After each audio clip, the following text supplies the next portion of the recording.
So transatlantic cruise is an adventure like no other. It's not just a trip, it's a time-jumping, continent-connecting escape. Think of endless skies and beautiful sunsets, gorgeous moon and starscapes, while sailing on the open sea, nothing in sight for miles around.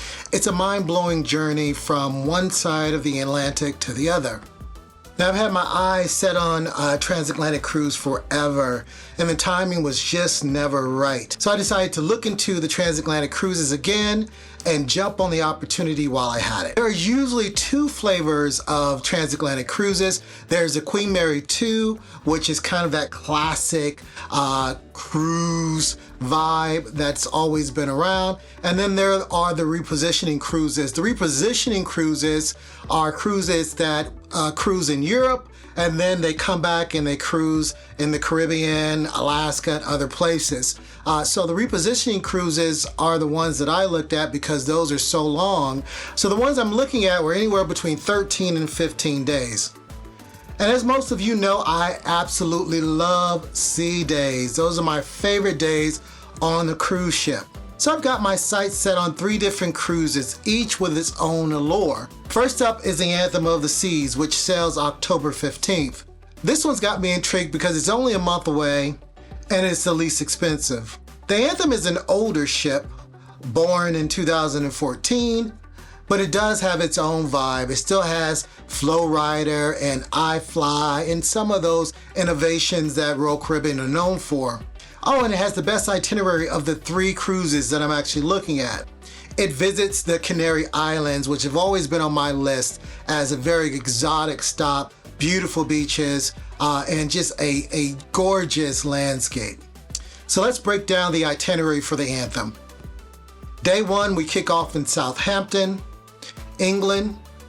Now, the one thing about cruising out of England is that you land in London, and getting to Southampton is a little bit of a bear. Transfers are $100 a piece, and if you're like me and you prefer private transfers, now those are tipping the scales at $300 European. Day 2 is a leisurely day of cruising. Day 3, you're exploring Vigo, Spain. Day 4, you have Lisbon, Portugal.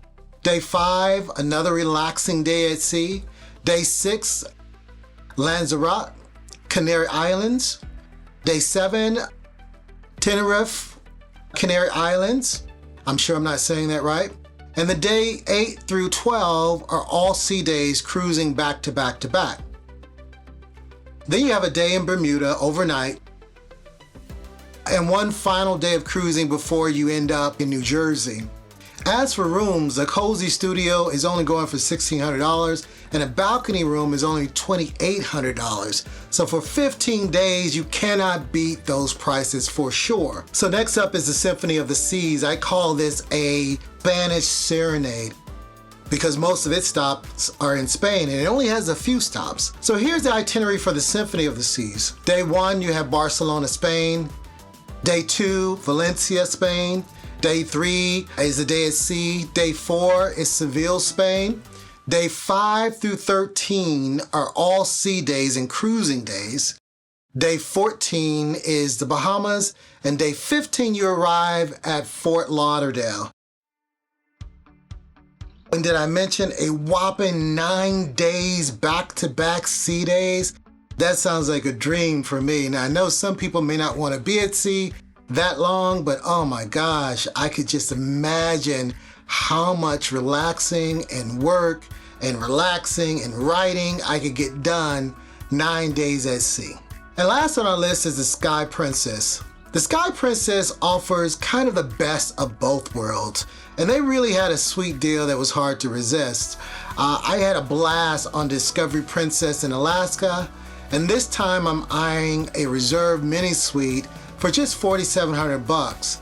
I love the dining experience with the club class, which is now known as the Reserve, and it promises a culinary adventure like no other. You do get a special seating there, and you get to avoid some of those main dining room lines that we've experienced on other Princess ships. Here's the itinerary for the Sky Princess. Day 1, you embark at Southampton again. Days 2 through 4 are cruising days. Days 5 through 6 are more cruising days. Day 7, you're exploring Azores Islands in Portugal. Days 6 through 10, these are all sea days. And then it takes a turn and it stops at a lot of the Caribbean islands. So day 11 is Antigua. Day 12 is St. Martin. Day 13 is San Juan, Puerto Rico. Day 14 is Grand Turks, Turks and Caicos. And then day 15 is your last day of cruising before you end up at Fort Lauderdale. So really what was appealing about this cruise is that you get the best of both worlds. You get that European cruise feel and then also that Caribbean cruise feel. And it's on a newer ship. And for that price, for a mini suite is hard to beat. You can't get a suite on Royal Caribbean for less than $6,000 typically. And that's the junior suite. So those were our 3 options that we had to consider in terms of our transatlantic cruise. So what choice did we make? It was a tough one. But after all the contemplation and the mind-blowing analysis, we chose the Anthem of the Seas. Now, the Anthem of the Seas gave us a little bit of everything we were looking for in terms of, it gave us a great itinerary with the Canary Islands as well as Portugal. And it also is cruising the soonest. So that cruise leaves on October 15th. So that's it for this episode of Love on Tour. Now we will have a full breakdown of the Anthem of the Seas and what we're looking forward to. And then we will be doing daily vlogs while we're on board so you can get a feel for what a transatlantic cruise is. Have you been thinking about a transatlantic cruise? Let me know in the comments what you're considering. These were our top choices. And I think we did okay with our choice. Remember, it's love above all, love will travel, and I'll catch you next time. This is PDH, and I'm out.